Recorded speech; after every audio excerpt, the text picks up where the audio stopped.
Présidentiel a commis magistrat. Député Azali émanation à peuple souverain.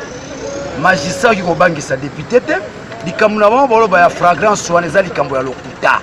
Yango to bengisi moto Azali mokonzi na bango ministre ya justice to tuna ye atalisa biso boni mboka lingo kene na zunguluke. Pamba te banganga mayele o to bengi bongo Montesquieu. Balobeli la séparation du pouvoir que ça sous nation. Et comme état autorité morale, ils a passé. Les magistrats balingi ba instrumentaliser bango.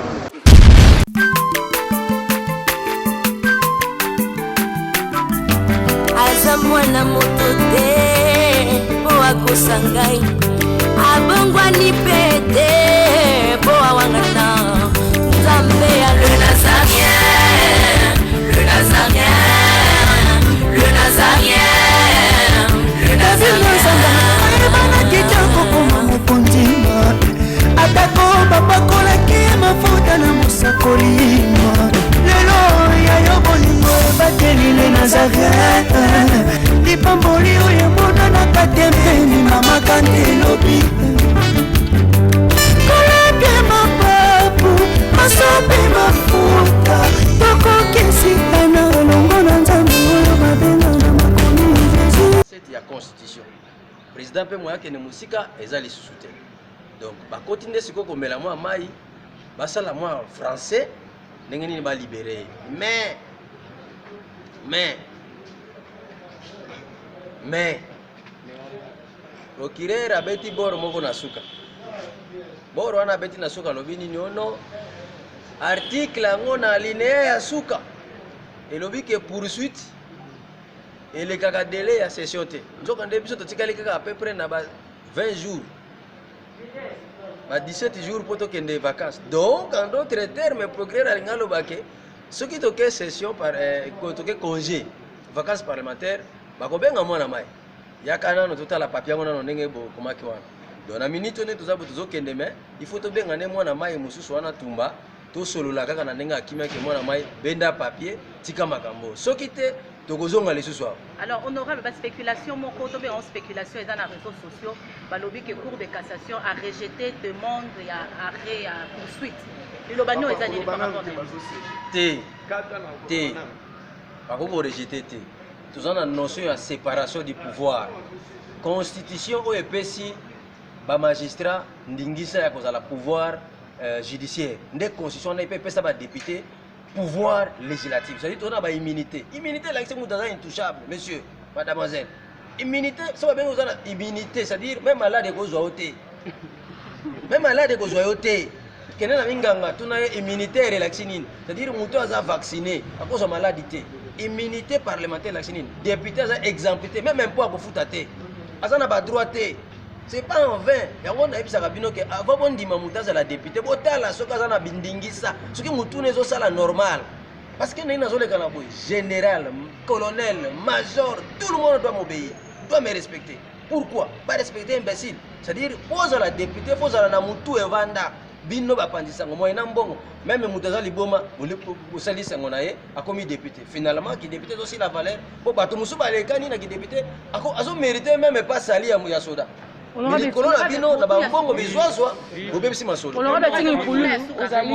député national, mais les gars qui vont à l'Assemblée nationale, Assemblée nationale, tout ça qu'on a politique. La politique c'est un monde d'intérêt. Master na bazolo ngolaye. Ko sala tama elmo ali lobate. Mutu musa ko bana munoko, mutu musa lobi ngo na likofi. Tout ça qu'on a tous na bangala. Obi mungala lakini mandomba madi. C'est-à-dire likambo ma lobabo ezate il faut likofi. Tozakuna na biso pe ba Kongo tozali to baka na munoko. Tozape na baluba bazape kuna munoko mabe. Tozana bikolo nyoso kuna c'est-à-dire mutu na monene loko naye. Yango monene na salaka loi moko avant ya ko voter mutu, avant ya ko nommer mutu, bota la passer naye. Pour que biloko wana ezalaka te. Mais est-ce que bino boyoka? Bino boyoka ba toloko la biso banting boyoka biso? Parce que la vote ni salama ina ba irrégularité belé, mutata na azali na poursuivi la justice, bo sali kaka vote. Non, mutata poursuivi la justice, biso sali vote. C'est-à-dire en d'autres termes que la justice tient le parlement en état. C'est faux. Nous sommes un pouvoir séparé. Pouvoir judiciaire, pouvoir législatif, pouvoir exécutif. C'est-à-dire tout ça séparé. Pouvoir repasser président de Mokonzi naye, autorité naye, yango pesa pe biso. Honorable là ici, hein, c'est lui qui mérite le respect des autres, intouchable, ça a immunité. Merci. Le Congo bien immunité, c'est-à-dire même une maladie est cause honorable.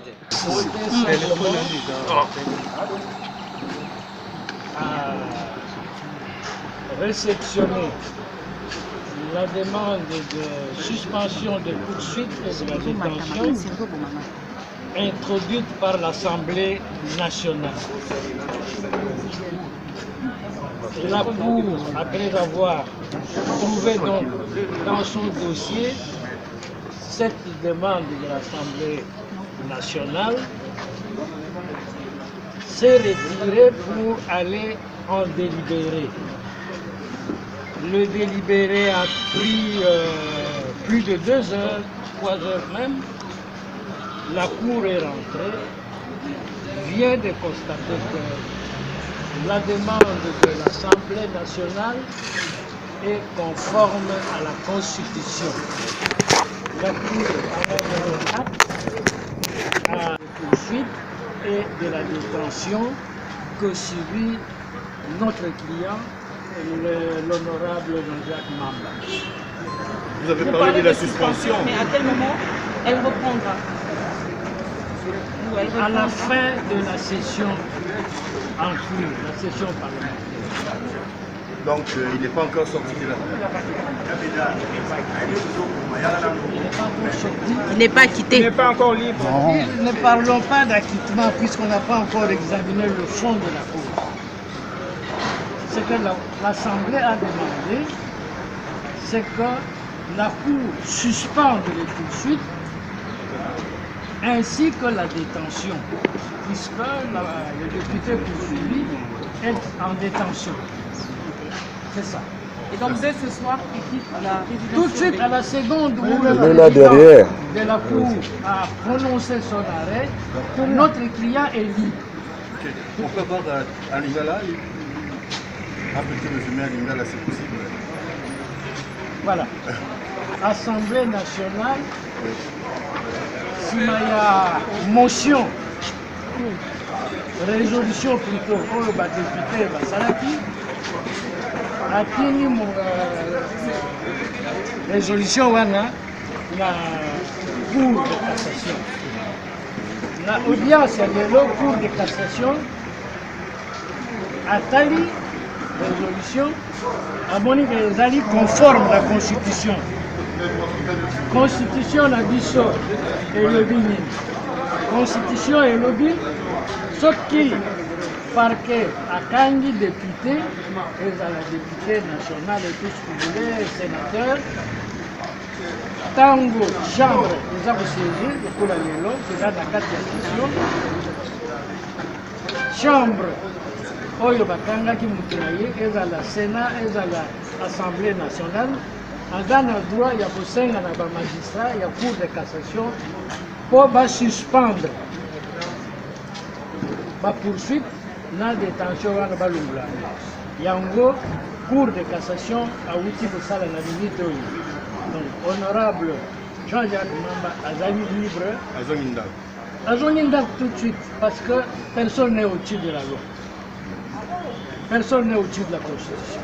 Makambo esili te bakoexaminer yango nsima. Entre-temps, si le parquet renonce à ses poursuites, ça c'est son problème, il est libre. Mais je crois que comme il a déjà saisi la Cour, le parquet n'a même plus ce pouvoir-là. Pour autant, le Cambouan est silence. Merci.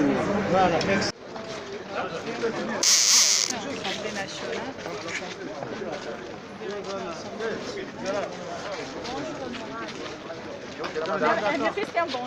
Bonjour madame. On a demandé de parler. On n'a pas demandé de parler.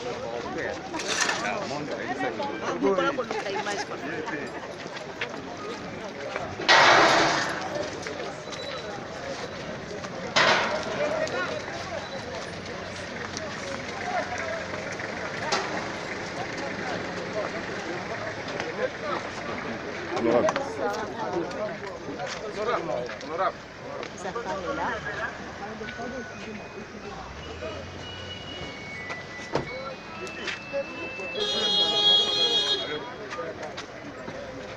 Allô.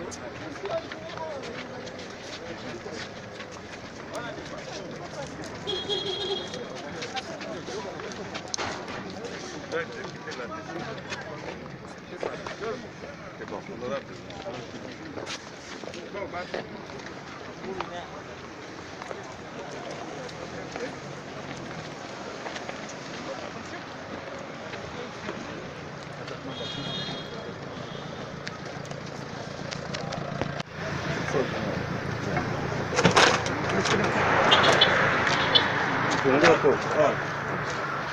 On les équipe où?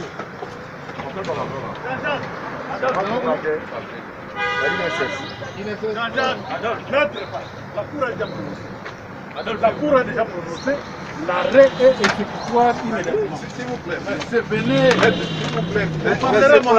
On a même fait des comptes. Oui, vous savez, tu allais nous poser le problème. Tu nous poses le problème. Tambour la race. Tu me place moi.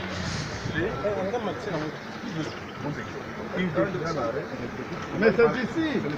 C'est ici qu'on fait l'audience. Mais oui. C'est pas l'audience. C'est pas une chambre de conseil. C'est pas une chambre de conseil, c'est l'audience.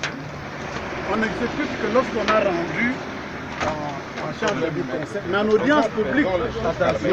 Et au coup de détention, quand la cour a déjà prononcé, vous laissez la personne partir.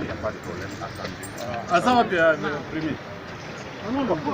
En audience publique, on a prononcé, c'est terminé. On n'est pas en chambre de conseil.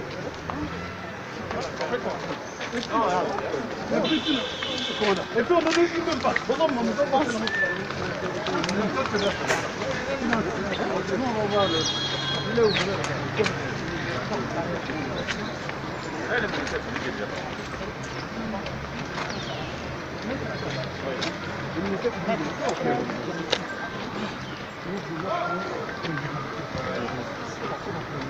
Oui.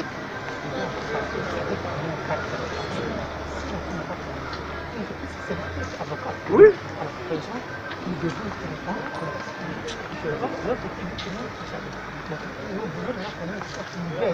Quoi? C'est ça notre message.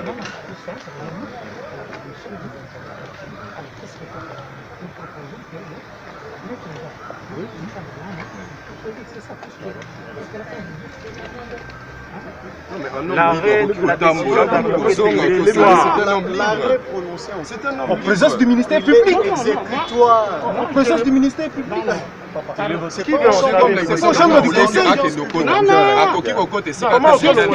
parlais pas de son arrestation. Oui, mais de quoi il s'agit là? Le problème est que lorsque le monsieur voulait entrer, j'ai dit à ma femme, parce que non, pour toujours entrer, on attendait que la porte a déjà donné. Oui, Vous êtes dans autre chose, c'est ça? Vous êtes dans autre chose? Je me demande maintenant, qu'est-ce qu'il y a encore? Quel est le Nous, on est en train de parler. C'est la même question qu'on a posée. Non. La Cour a rendu l'arrêt.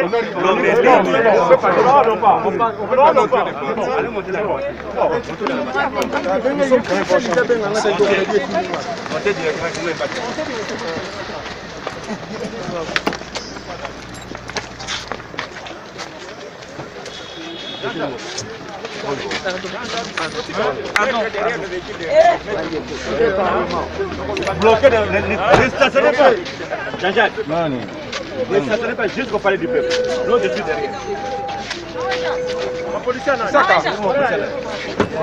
Ah ouais, il est bon. C'est pour. Qui est vrai? Qui est vrai? Moi, je suis avec. Moko, Ramsus Batikala, commandant. Policier Moko, Ramsus Batikala.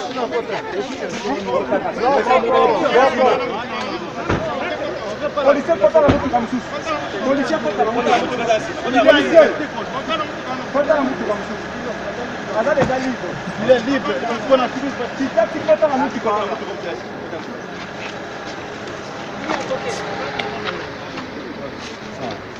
Quand on ça, c'est là. Je vais parler du peuple. Attendez.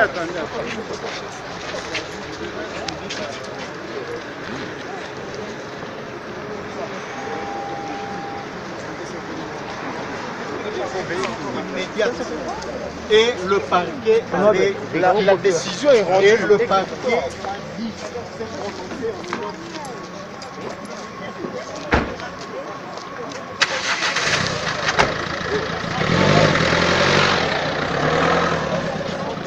Poussaka.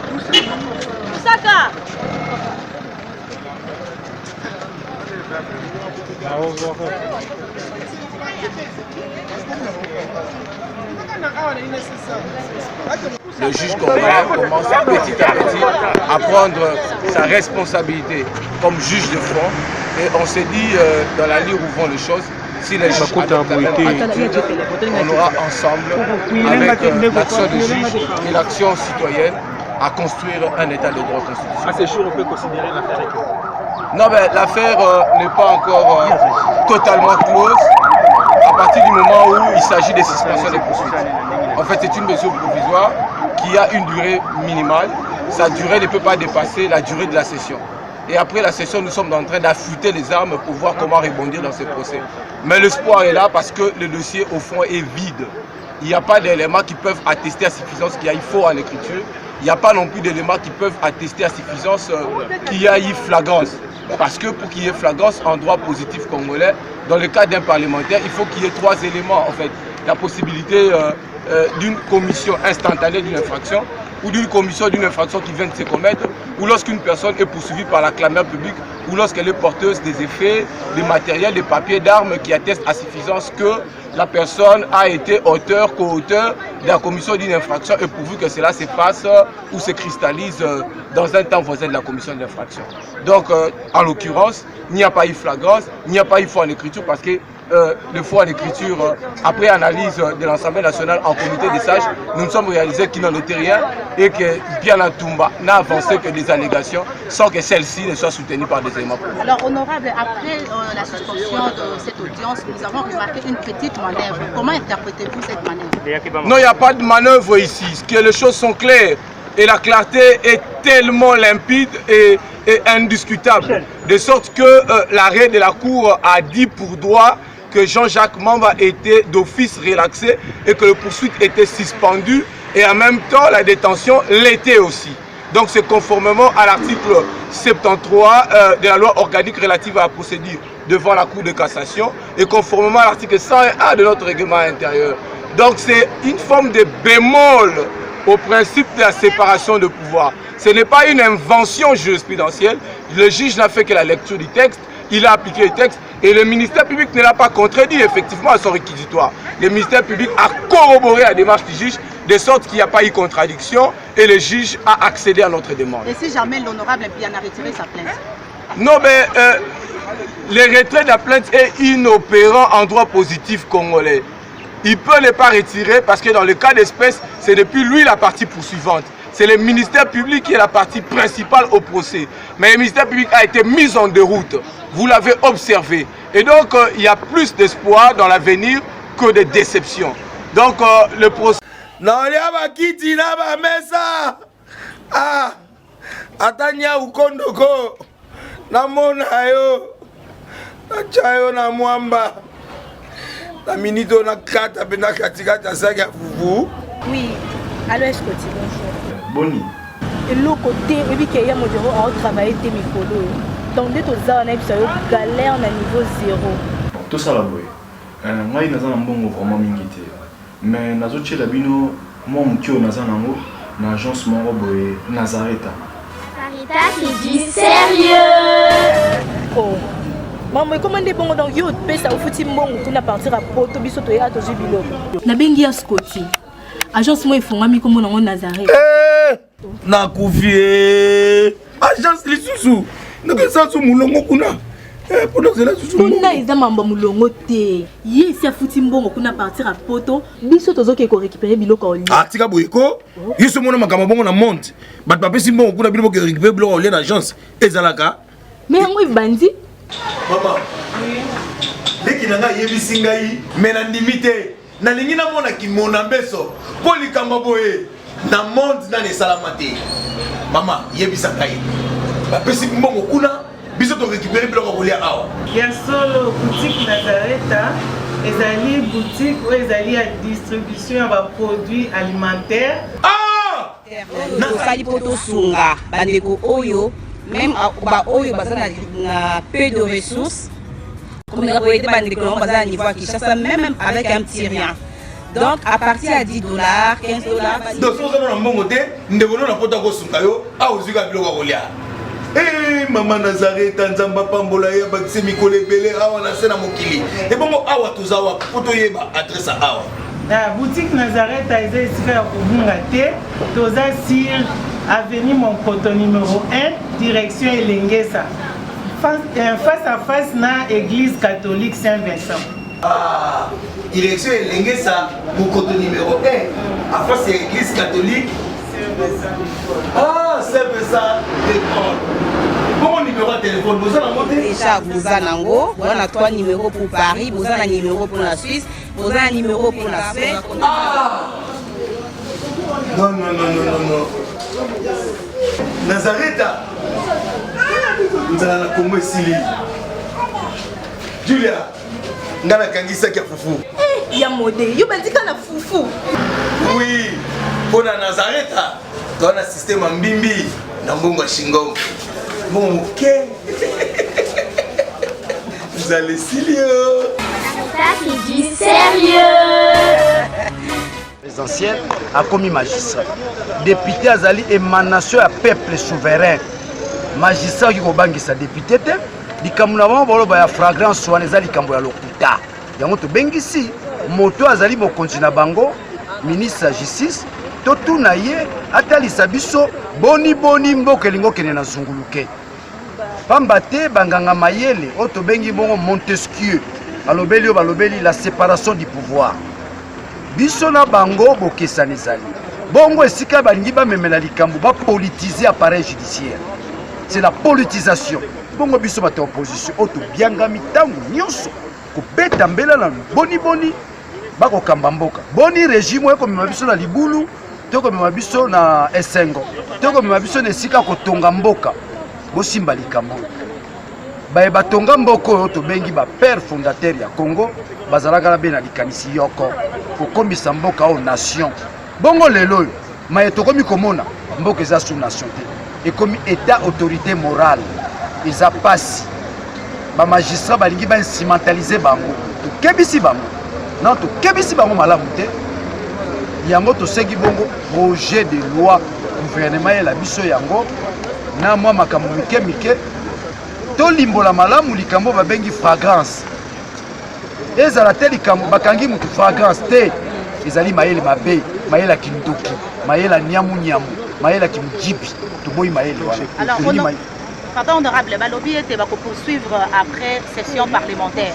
Likambo wana limbola la biso yango comme yo zali pe parlementaire. Eh maman, bazana ngolu ya ko poursuivre te. Pamba te résolution biso ba député tout suit yango ko ici bango makale ndo moni pe ndeko na biso Jean-Jacques Mamba azali bongo moto moko azali libre te député azali likolo makasi aza super homme te aza citoyen extraordinaire te yepe soka koyi na mbeba bakokanga mais ala mbeba ya solo mbeba lokuta te mbeba ya ko politiser makambo te. Ah, likambo ya Jean-Jacques Mamba estili tango lobike bako poursuivre lokola magistrat za likolo ya député te. Ah, likolo ya député te azali be magistrat biso be tozali ba député toza bongo likolo ya makambo maike yango tolobi lobi ekozalaka likambo ya magistrat yambo te magistrat za la magistrat il faut aller kana ala pa moi ba recommandation bele salami mais na kalisi na mikolo koya likambo bongo ko salama ka disu mboka dane sa pozali honorable doute ko mona bongo bautaki ko ça destitution ya mona mboka Jean-Marc Kaboul azali premier vice-président de l'Assemblée nationale boni likambo wana yo simbi yango likambo c'est l'équité mona nga yo ya sulu likambo c'est l'équité ngambo na betaki milieu du terrain to boukier to croquer.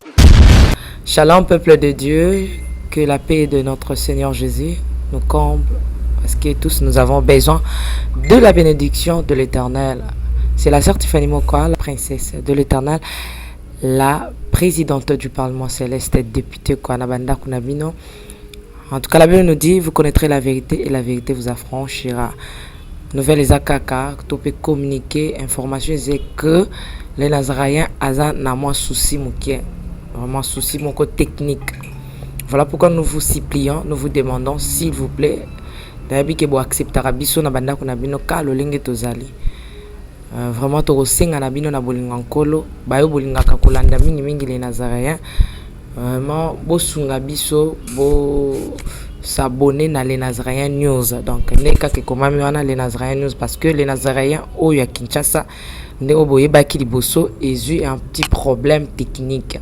Donc moi et toko taba vidéo il y a milai eza vraiment pour l'instant. Donc voilà pourquoi na bolingo musalo tozala nango tosala bino les Nazaréens News. Donc les Nazaréens News nde ya bino les Nazaréens News les zaka les Nazaréens donc ndakwa les Nazaréens okay? Famille les Nazaréens toujours mais news au betka les Nazaréens News ndenge ba komia wana o cliquer na place ba komi s'abonner au s'abonner massivement donc il faut s'abonner au epipe moninga s'abonner au epipe de quoi s'abonner donc vous s'abonner massivement s'il vous plaît bible ngakolo bible ngala certifié bible ngala princesse de l'Éternel bo sala on pona bolinga nzambe. Je vous aime beaucoup de l'amour de Christ. Donc je disais tantôt que les Nazaréens ont un petit problème technique. Voilà pourquoi nous vous supplions de s'abonner sur les Nazaréens News. Ces derniers temps nous utilisons beaucoup plus les Nazaréens News parce que les Nazaréens Kinshasa a un petit souci, un petit problème technique. Que le Seigneur nous bénisse, que le Seigneur vous bénisse parce que tous nous avons besoin de la bénédiction de l'Éternel car la Bible nous dit c'est la bénédiction de l'Éternel qui enrichit ne fait suivre d'aucun chagrin. Au moins quand émission au Talio attaque au Tali donc toujours sous kaka na ba minute ba 1 minute 2 minutes 3 minutes parce que moi to ke mula ezate donc ba témoignage Hollande table sainte Hollande mission ka ucho Hollande oyo attaque oyo Hollande ya muke oyo donc cliquez lien oyo na se wana après titrage kazo elandaka wana donc sur moni titrage na se wana o mona lien alors cliquez lien wana et vous mettez directement dans les Nazaréens News donc cliquez kaka donc au tali attaque au moment titrage ezawana parce qu'on a si à titrage wana au moment lien final lien wana et on met mayo na les Nazaréens News. Quant à moi je suis rempli, je suis comblé de joie pour bokozala boko s'abonner et belé ciao.